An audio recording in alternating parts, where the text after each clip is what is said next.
सभी भक्तों को राधे राधे। जय श्री कृष्णा, जय माता दी। आषाढ़ मास गुप्त नवरात्रि के तीसरे दिन सुनिए महाविद्या माँ त्रिपुर सुंदरी की कथा। जय श्री कृष्णा, राधे राधे, जय माता दी। आप सभी पर माँ भगवती की कृपा सदा बनी रहे। गुप्त नवरात्रि के तीसरे दिन माँ षोडशी अर्थात माँ त्रिपुर सुंदरी की पूजा करने का नियम है। अगर कोई सच्चे मन से माँ त्रिपुर सुंदरी की पूजा करता है तो उसके जीवन में सभी समस्याएं दूर हो जाती है और ऐसे भक्त को सुख और समृद्धि की प्राप्ति होती है। शास्त्रों में माँ त्रिपुर सुंदरी को महाविद्याओं की तीसरी विद्या कहा गया है। ऐसा माना जाता है कि माँ त्रिपुर सुंदरी तीनों लोकों में सबसे सुंदर है। माँ त्रिपुर सुंदरी को षोडशी, ललिता और राजेश्वरी भी कहते हैं। शास्त्रों में माँ त्रिपुर सुंदरी को माँ पार्वती का प्रतिनिधित्व करने वाली देवी बताया गया है। इसलिए माँ त्रिपुर सुंदरी को तांत्रिक पार्वती भी कहा जाता है। माँ त्रिपुर सुंदरी 16 वर्ष की कन्या के रूप में दिखाई देती हैं। शास्त्रों में वर्णन मिलता है कि माँ त्रिपुर सुंदरी अर्थात माँ षोडशी का रंग सुनहरा लाल रंग का होता है। माँ दुर्गा के समस्त रूपों में से एक रूप जगत प्रसिद्ध देवी त्रिपुर सुंदरी का है। माँ त्रिपुर सुंदरी तीनों लोकों में सबसे सुंदर और सभी कर्मों का बहुत ही जल्दी फल प्रदान करने वाली देवी होती है। माँ त्रिपुर सुंदरी 16 कलाओं से युक्त 16 वर्ष की कन्या की तरह हजारों सूर्यों का तेज अपने अंदर समाहित किए हुए है। माँ त्रिपुर सुंदरी की पूजा करने से मनुष्य को सभी प्रकार के ऐश्वर्य और भोग की प्राप्ति के साथ ही मृत्यु के पश्चात मोक्ष की भी प्राप्ति होती है। माँ षोडशी को यवन और आकर्षण की देवी माना जाता है। इनका पूजन करने से आकर्षण और सौंदर्य की प्राप्ति होती है।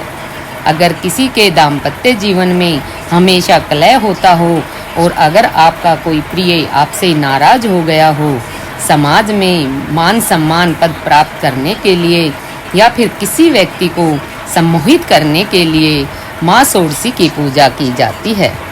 इनकी उपासना करने से भोग और मोक्ष की प्राप्ति होती है। माँ त्रिपुर सुंदरी की 4 भुजाएं हैं। यह अपनी भुजाओं में पास, अंकुश, धनुष और बाण धारण करती है। श्रद्धा पूर्वक माँ की पूजा करने से मनुष्य को सुख, शांति और समृद्धि के साथ मुक्ति भी मिलती है। अगर आप कोई व्यक्ति सच्चे मन से माँ त्रिपुर सुंदरी की पूजा करता है तो वह आसानी से अपने शरीर और भावनाओं में नियंत्रित कर सकता है। माँ षोडशी की पूजा करने से पारिवारिक सुख और अनुकूल जीवन साथी भी प्राप्त होता है। इसलिए गुप्त नवरात्रि में मुख्य रूप से माँ षोडशी की पूजा करने का नियम है। माँ की पूजा करने के लिए सूर्यास्त से पहले स्नान करने के बाद सफ़ेद रंग के वस्त्र धारण करें। सफ़ेद ना हो तो हल्के रंग के वस्त्र धारण करके भी पूजा कर सकते हैं।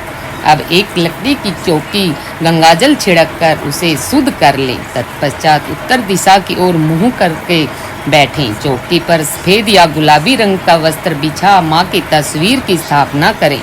अगर आपके पास माँ त्रिपुर सुंदरी की तस्वीर या प्रतिमा नहीं है तो आप श्री यंत्र की स्थापना कर सकते हैं।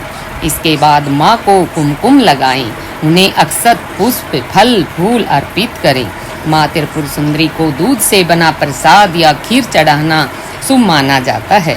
यह सभी सामग्री अर्पित करने के बाद सच्चे मन से विधि विधान से मंत्रों का जाप करके माँ की पूजा करनी चाहिए। हाथ में पुष्प लेकर कथा पढ़नी चाहिए। कथा पढ़ने के बाद माँ त्रिपुर सुंदरी की आरती करें। सफ़ेद रंग की मिठाई या खीर में माँ को भोग लगाएं। पूजा करने के बाद सबसे अंत में पूजा में किसी भी प्रकार की गलती के लिए माँ से क्षमा प्रार्थना करें। पूजा करने के बाद जो प्रसाद है उसे 9 साल से छोटी कन्याओं को प्रसाद के रूप में बांट दें। गुप्त रूप से ही प्रसाद आपको बांटना है। यदि ऐसा करना संभव ना हो तो छोटी कन्या आपको नहीं मिल रही हो तो किसी एक कन्या को भी आप खिला सकते हैं। परिवार में यदि कोई कन्या छोटी है तो आप उन्हें प्रसाद दे सकते हैं। अगर ऐसा भी संभव ना हो तो आप इस प्रसाद को गौ माता को खिला सकते हैं। पौराणिक कथा के अनुसार जब भगवान शिव ने क्रोध के कारण कामदेव को अपना तीसरा नेत्र खोलकर भस्म कर दिया था, उस समय भगवान शिव के गणों ने उस भस्म को समेटकर उसे गीला करके एक सुंदर पुतला बनाया और भगवान शिव से कहा कि हे प्रभु, इस पुतले में प्राण प्रतिष्ठा कर दीजिए। जिसके बाद भगवान शिव ने उस पुतले में प्राण प्रतिष्ठा कर दी। लेकिन उस भस्म में उत्पन्न होने के कारण उससे जो पुरुष उत्पन्न हुआ उससे तमोगुण की अधिकता थी, जिसके बाद वह तीनों लोकों में हाहाकार मचाने लगा। उसने देवराज इंद्र के ही समान दूसरे स्वर्ग का निर्माण किया और फिर स्वर्ग लोक पर ही आक्रमण कर दिया। जिसके बाद देवराज इंद्र देव ऋषि नारद के पास गए।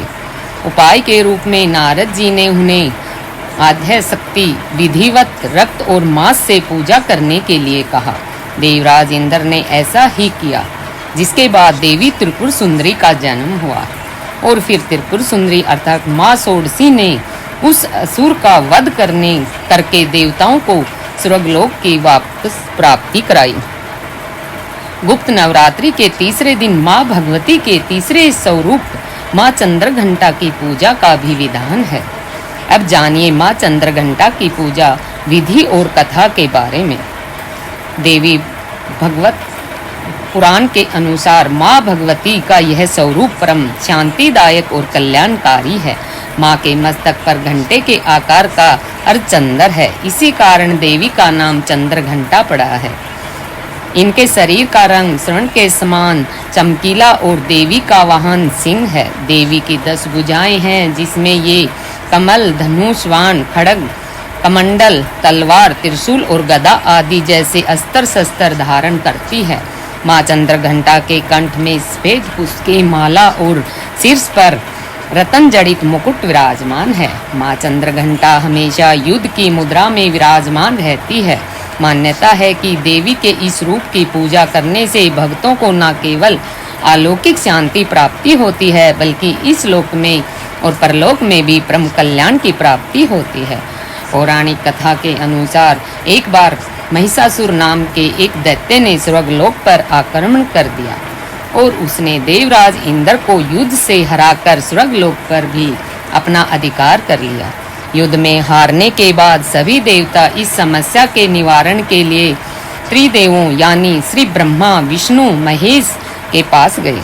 वहां जाकर देवताओं ने त्रिदेव से बताया कि महिषासुर ने इंद्र, चंद्र, सूर्य, वायु और अन्य देवताओं के सभी अधिकार छीन लिए हैं और उन्हें बंदी बनाकर स्वर्गलोक पर अपना अधिकार कर लिया है। महिषासुर के अत्याचार के कारण देवताओं को अब धरती पर निवास करना पड़ रहा है। देवताओं की यह बात सुनकर त्रिदेवों को अत्यधिक क्रोध आ गया और उसके मुख से एक ऊर्जा उत्पन्न हुई। इसके बाद यह ऊर्जा 10 दिशाओं में जाकर व्याप्त हो गई। उसी समय वहां पर देवी चंद्रघंटा ने अवतार लिया। भगवान शिव ने उन देवी को अपना त्रिशूल और भगवान श्री विष्णु ने चक्र दिया। इसी तरह अन्य देवताओं ने भी माँ चंद्रघंटा को अस्त्र शस्त्र प्रदान किए। इंद्र ने माँ को अपना वज्र और घंटा प्रदान किया। सूर्य देव ने माँ को अपना दिव्य तेज और तलवार दिए। इसके बाद देवी चंद्रघंटा को सवारी के लिए शेर भी दिया गया। अब माँ चंद्रघंटा अस्त्र शस्त्रों से सुसज्जित होकर महिषासुर से युद्ध करने के लिए निकल पड़ी। माँ चंद्रघंटा का रूप इतना विशालकाय था कि उनके इस स्वरूप को देखकर महिषासुर अत्यंत डर गया। महिषासुर ने अपने असुरों को माँ चंद्रघंटा पर आक्रमण करने के लिए कहा। सभी असुर देवी से युद्ध करने के लिए मैदान में उतर गए। माँ चंद्रघंटा के मस्तक पर विराजमान घंटे की टंकार से जाने कितने ही असुर मूर्छित हो गए, कितने ही भयभीत होकर भाग गए और ना जाने कितने ही असुर सुनने की शक्ति खो बैठे। और तब माँ चंद्रघंटा ने देखते ही देखते उन सभी असुरों का संहार कर दिया। महिषासुर अपनी पूरी ताकत के साथ देवी के साथ युद्ध करता रहा और अंत में देवी ने महिषासुर का भी वध कर दिया। यह देखकर देवतागण अत्यंत प्रसन्न हो उठे और उन्होंने आकाश में देवी पर पुष्प वर्षा की। आकाश में दुंदुभिया बज उठी। इस प्रकार चारों ओर शांति ही शांति छा गई। इस तरह देवी चंद्रघंटा ने देवताओं की रक्षा कर उन्हें स्वर्ग प्राप्ति की प्राप्ति कराई। इस बार प्रेम से बोलिए, एक बार प्रेम से बोलिए चंद्रघंटा माता की जय। प्रिय श्रोताओं, अब सुनिए महिषासुर मर्दिनी स्तोत्र का हिंदी में अनुवाद। श्री महिषासुर मर्दिनी स्तोत्र के रचयिता श्री शंकराचार्य जी थे। इसमें महिषासुर का वध करने वाली माँ दुर्गा को नमन किया गया है। महिषासुर की तड़प देखकर माँ दुर्गा के अंदर ममता उमड़ने लगी। माँ दुर्गा की दृष्टि से महिषासुर के शरीर में फिर चेतना लौटने लगी, जिसे देख सभी देवताएं भयभीत हो गई। माँ दुर्गा का ध्यान हटाने के लिए उस वक्त देवताओं ने एक स्तोत्र का पाठ करना शुरू किया, जिसे श्री महिषासुर मर्दिनी स्तोत्र के नाम से जाना गया। पर्वतराज हिमालय की कन्या, पृथ्वी को आनंदित करने वाली, संसार को हर्षित रखने वाली, नंदीगण से नमस्कार की जाने वाली, गिरि श्रेष्ठ विंध्याचल के शिखर पर निवास करने वाली, भगवान विष्णु को प्रसन्न रखने वाली, इंद्र से नमस्कृत होने वाली, भगवान शिव को भार्या के रूप में प्रतिष्ठित, विशाल कुटुंब वाली और ऐश्वर्य प्रदान करने वाली, हे भगवान शिव की प्रिय पत्नी महिषासुर मर्दिनी पार्वती, आपकी जय हो जय हो।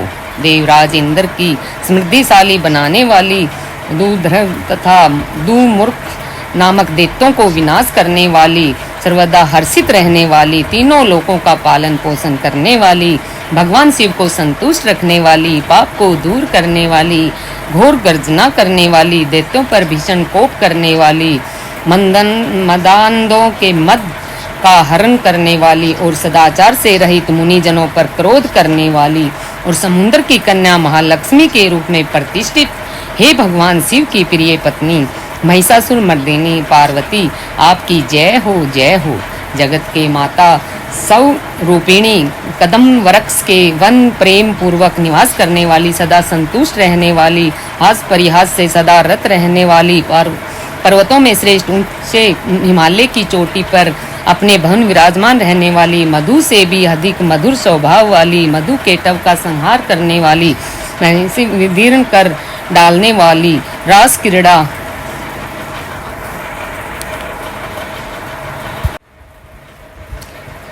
क्रीड़ा में मगन होने वाली, हे भगवान शिव की प्रिय पत्नी महिषासुर मर्दिनी पार्वती, आपकी जय हो जय हो।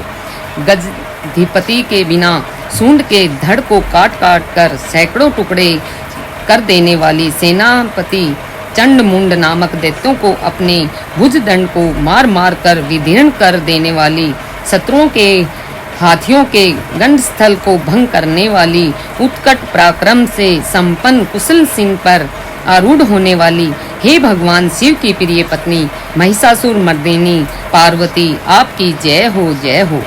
शरणागत स्त्रियों के वीर पतियों को अभय प्रदान करने वाली, हाथ में शोभा पाने वाली, तीनों लोगों को पीड़ित करने वाले दैत्य शत्रुओं के मस्तक पर प्रहार करने के योग्य तजो में त्रिशूल हाथ में धारण करने वाली तथा देवताओं को दुमदुमी से निकालने वाली, दुम दुम ध्वनि से समस्त दिशाओं में बार बार गुंजित करने वाली, हे भगवान शिव की प्रिय पत्नी महिषासुर मर्दिनी पार्वती, आपकी जय हो जय हो। अपने ओंकार मात्र से धूम्रलोचन और ध्रुम आदि सैकड़ों असुरों के भस्म करने वाली, युद्ध भूमि में कुपित रक्त बीज के रक्त से उत्पन्न हुए अन्य रक्त बीज समूहों का रक्त पी जाने वाली और शुभ निशुभ नामक दैत्यों के महायुद्ध में तृप्त करने किए गए मंगलकारी, शिव के भूत पिशाचों के प्रति अनुराग रखने वाली, हे भगवान शिव की प्रिय पत्नी महिषासुरी मर्दिनी पार्वती, आपकी जय हो जय हो। समर भूमि में धनुष धारण कर अपने शरीर को केवल हिलाने मात्र से शत्रु दल को कंपित कर देने वाली, स्वर्ण के समान पीले रंग के तीर और तरकस से सुसज्जित भीषण योद्धाओं के सिर काटने वाली और चारों प्रकार के सेनाओं का संहार करके रणभूमि में अनेक प्रकार की शब्द ध्वनि करने वाली, बटुकों को उत्पन्न करने वाली, हे भगवान शिव की प्रिय पत्नी महिषासुर मर्दिनी पार्वती, आपकी जय हो जय हो। देवांगनाओं का तथा थैया आदि शब्दों से युक्त भाव में नृत्य में मगन रहने वाली, कुकुथा आदि विभिन्न प्रकार की मात्राओं वाले तालों में युक्त आश्रय में गीतों को सुनने में लीन रहने वाली और मृदंग की दुदुक आदि गंभीर ध्वनि को सुनने में तत्पर रहने वाली भगवान शिव की प्रिय पत्नी महिषासुर मर्दिनी पार्वती, आपकी जय हो जय हो। हे जपनीय मंत्र को विजय शक्ति स्वरूपिणी, आपका बार बार जय हो। जय जयकार शब्द स्तुति करने के तत्पर समस्त संसार के लोगों से नमस्कृत होने वाली, अपने नुपुर के क्षण क्षण छिमिया शब्दों में भूतनाथ भगवान शंकर को मोहित करने वाली और नटी नटों के नायक प्रसिद्ध नट अर्धनारीश्वर शंकर के नृत्य में शोभित नाट्य देखने में तल्लीन रहने वाली, हे भगवान शिव की प्रिय पत्नी महिषासुर मर्दिनी पार्वती, आपकी जय हो जय हो। प्रसन्नचित तथा संतुष्ट देवताओं के द्वारा अर्पित किए गए पुष्पों को अत्यंत मनोरम कांति धारण करने वाली, निशाचरों को वर प्रदान करने वाली, शिवजी की भार्या रात्रि सुख से प्रसन्न होने वाली, चंद्रमा के समान मुखमंडल वाली और सुंदर नेत्र कस्तूरी मृगों में व्याकुलता उत्पन्न करने वाली, भूरों से तथा भ्रांति को दूर करने वाले ज्ञानियों का अनुसरण करने की जाने वाली, हे भगवान शिव की प्रिय पत्नी महिषासुर मर्दिनी पार्वती, आपकी जय हो जय हो। महनीय महायुद्ध में श्रेष्ठ वीरों के द्वारा घुमावदार तथा कलापूर्ण ढंग से चलाए गए भालों को युद्ध के निरीक्षण में चित्त लगाने वाली, कृत्रिम लता ग्रह का निर्माण कर उसका पालन करने वाली, स्त्रियों की बस्ती में झिलिक नामक वाद्य विशेष बजाने वाली, भिलनियों के समूह में सवित होने वाली, कान के रखे हुए विकसित सुंदर रक्त वर्ण श्रेष्ठ कोमल पत्तों से शोभित होने वाली, हे भगवान शिव की प्रिय पत्नी महिषासुर मर्दिनी पार्वती, आपकी जय हो जय हो। सुंदर दंपति वाली स्त्रियों के उत्कंठापूर्ण मन को मुग्ध देने वाले, कामदेव की जीवन प्रदान करने वाली, निरंतर मध्य तीनों लोकों के आभूषण स्वरूप चंद्रमा के समान कांति युक्त सागर कन्या के रूप में प्रतिष्ठित है भगवान शिव की प्रिय पत्नी महिषासुर मर्दिनी पार्वती, आपकी जय हो जय हो। कमल दल के सदृश वक्र निर्मल कोमल कांति से परिपूर्ण एक कला वाले चंद्रमा से सुशोभित ज्वल ललाट पलट वाली, संपूर्ण विलासों और कलाओं की आश्रयभूत मंद गति और क्रीड़ा से उत्पन्न राजहंसों के समुदाय में शोभित होने वाली और भोरों के सदृश काले तथा सघन केश की चोटी पर शोभायमान मोल श्री पुष्पों की सुगंध में भरमर समूह सुशोभित ललाट पलाट संपूर्ण विलासों की कलाओं में आश्रयभूत मंद गति तथा क्रीड़ा से उत्पन्न राजहंसों के समुदाय में शोभित होने वाली, भोरों को सदृश काले और सघन केशपास की चोटी पर शोभायमान मोल श्री पुष्पों की सुगंध से भरमर समूह को आकृष्ट करने वाली, हे भगवान शिव की प्रिय पत्नी महिषासुर मर्दिनी पार्वती, आपकी जय हो जय हो। आपके हाथ से शोभित मुरली की ध्वनि सुनकर बोलना बंद करके लाज से भरी हुई कोकिल के प्रति प्रिय भावना रखने वाली, घोड़ों के समूह की मनोहर गूंज से सुशोभित पर्वत प्रदेश निकुंजों से विहार करने वाली और भूत तथा भिलनियों आदि गणों के नृत्य युक्त क्रीड़ाओं को देखने सदा तल्लीन रहने वाली भगवान शिव की प्रिय पत्नी महिषासुर मर्दिनी पार्वती, आपकी जय हो जय हो।